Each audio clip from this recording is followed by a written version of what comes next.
In front of me is Xiaomi 17 Ultra, and today I would like to show you how you can delete Google search bar from home screen.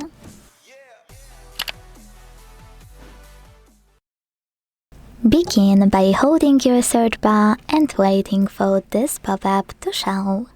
When it does, click on Remove and wait. As you can see, after a few seconds, my search bar was successfully deleted. Quick tip: if you wanna restore it, you can always pinch your display and tap on Widgets at the bottom.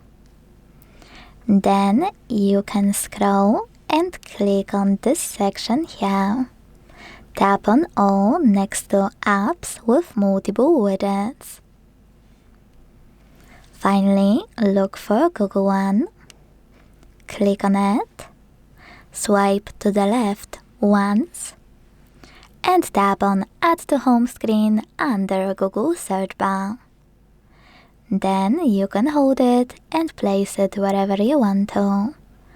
Let go and choose Done at the top right corner.